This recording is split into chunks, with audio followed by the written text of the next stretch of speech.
Pendant longtemps, les chaussures de course les plus rapides, eh bien, elles étaient pour les pros. Mais ça, c'était peut-être avant. Un nouveau modèle, la On Cloudboom Max, semble vouloir bousculer tout ça. Alors, est-ce que c'est vraiment la super chaussure pour le commun des mortels? Allez, on décortique ça ensemble. Et ça, c'est vraiment la question de fond qui agite un peu tout le monde dans le monde de la course à pied. Pourquoi est-ce que les innovations les plus folles, genre les plaques en carbone, sont quasi systématiquement pensées pour une toute petite poignée d'athlètes? Ça laisse quand même un paquet le monde sur le bord de la route. Tous les passionnés, en fait. Parce que, soyons clairs, le marché de ces fameuses super chaussures a toujours eu les yeux rivés sur des chronos de dingue. On parle de vitesse sous les 4 minutes au kilomètre. Forcément, les chaussures conçues pour ça sont hyper rigides, super exigeantes. Et pour le coureur amateur, celui qui fait le gros du peloton sur un marathon, eh bien ce n'est pas du tout adapté. Ça peut même être carrément contre-productif. Et c'est justement là, dans cette brèche, que s'engouffre la On Cloudboom Max. La marque arrive et la présente comme la toute première super chaussure haut de gamme, mais pensée pour qui? Pour le marathonien amateur. L'idéal est simple, mais potentiellement génial. Démocratiser la performance. Bon, jetons un œil à sa carte d'identité. Qu'est-ce qu'elle a dans le ventre? Alors, 296 grammes. Oula, c'est pas franchement un poids plume pour une chaussure de compétition. Drop de 8 mm, ça c'est classique. Ah, intéressant, une plaque en fibre de verre, pas en carbone. Et une double couche de mousse. Chaque détail, en fait, nous raconte quelque chose. On sent déjà que l'histoire, ça va être celle de l'accessibilité. Ok, les chiffres c'est bien beau, mais sur le bitume, concrètement, ça donne quoi? C'est vraiment là que toute la philosophie de On prend son sens. L'idée, c'est d'adapter la technologie au coureur et surtout pas l'inverse. L'innovation clé, le cœur du réacteur, c'est ça, la semelle intermédiaire. Il faut imaginer une sorte de millefeuille avec 2 étages de mousse. C'est conçu pour trouver l'équilibre parfait entre le rebond, le dynamisme et la stabilité.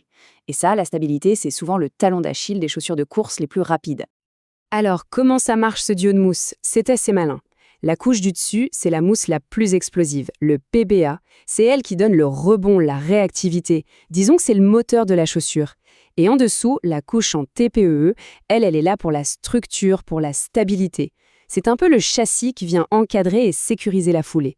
L'un ne va pas sans l'autre. Et entre ces deux couches, qu'est-ce qu'on trouve? La fameuse plaque. Mais attention, surprise. Pas de carbone ici, qui est souvent hyper rigide. Non, on a mis sa plaque Speedboard, un mélange de fibres de verre et de nylon. L'objectif est clair, avoir de la propulsion, oui, mais sans la rigidité et l'exigence d'une plaque carbone pure. Bref, c'est beaucoup plus facile à prendre en main. Bon, la théorie est prometteuse. Le papier, c'est bien, mais la seule vérité, c'est celle du terrain. Alors, qu'est-ce que ça donne, kilomètre après kilomètre? Voyons voir si cette fameuse polyvalence tient vraiment ses promesses. Et là, on a un chiffre qui dit à peu près tout. Oubliez les allures de champion du monde. Cette chaussure, elle s'exprime pleinement. Elle donne le meilleur d'elle-même entre 4 minutes 30 et 5 minutes 30 au kilomètre. C'est sa sweet spot. Et ce n'est pas une coïncidence. C'est pile poil l'allure du gros de la troupe sur un marathon. Et si on traduit ça en temps final sur marathon, ça donne quoi? Eh bien, ça nous amène sur des chronos entre 3h15 et 5h30. Pour les dizaines, voire les centaines de milliers de personnes qui visent ces temps-là, avoir enfin une chaussure pensée pour eux, c'est juste énorme.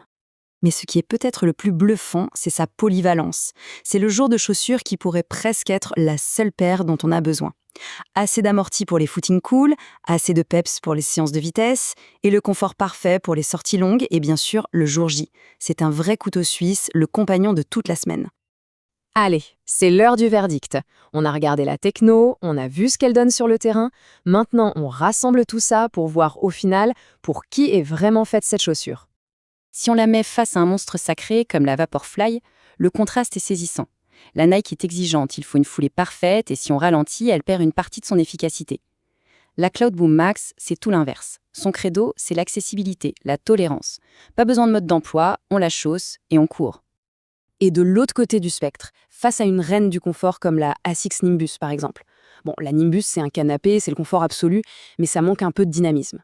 La Cloudboom Max, elle, arrive à faire le grand écart. Elle offre un super confort tout en ajoutant ce petit coup de pouce de la plaque pour la performance. C'est un peu le meilleur des deux mondes. Donc, pour résumer les points forts, on a l'accessibilité technique, pas besoin d'être un pro. L'incroyable polyvalence, elle fait presque tout. Le confort sur la longue distance, ce qui est essentiel, une stabilité qui rassure, et une durabilité tout à fait honorable, ce qui n'est pas toujours le cas sur ce type de modèle. Franchement, le package est super bien pensé. Évidemment, la chaussure parfaite n'existe pas. Il y a quelques points à noter. Son poids, quasi 300 grammes, ça peut en freiner certains. La ventilation du dessus n'est pas exceptionnelle, et puis bon, 220 €, ça reste un budget, surtout si c'est la première fois qu'on s'offre une chaussure à plaques. Du coup, le portrait robot du coureur idéal pour cette chaussure, ça donne quoi? C'est quelqu'un qui vise un marathon entre 3h15 et 5h30. Quelqu'un qui court entre, disons, 40 et 80 bornes par semaine et qui veut une chaussure à tout faire. Et aussi un coureur qui pèse probablement plus de 65 kilos pour vraiment compresser et profiter de tout cet amorti. Au final, ce qu'il faut retenir, c'est que cette Cloudboom Max est bien plus qu'une simple paire de baskets. C'est peut-être, comme le disent certains, le début d'une révolution silencieuse. Le signe que les marques commencent enfin à regarder le gros du peloton et à concevoir de la haute technologie pour le coureur de tous les jours. Et ça nous laisse avec une question assez passionnante pour la suite. Est-ce qu'on est en train d'assister à la démocratisation de la haute performance en course à pied ? Un futur où elle ne serait plus un club privé pour l'élite, mais deviendrait quelque chose d'accessible à toutes celles et ceux qui ont juste le plaisir de courir. C'est une belle perspective.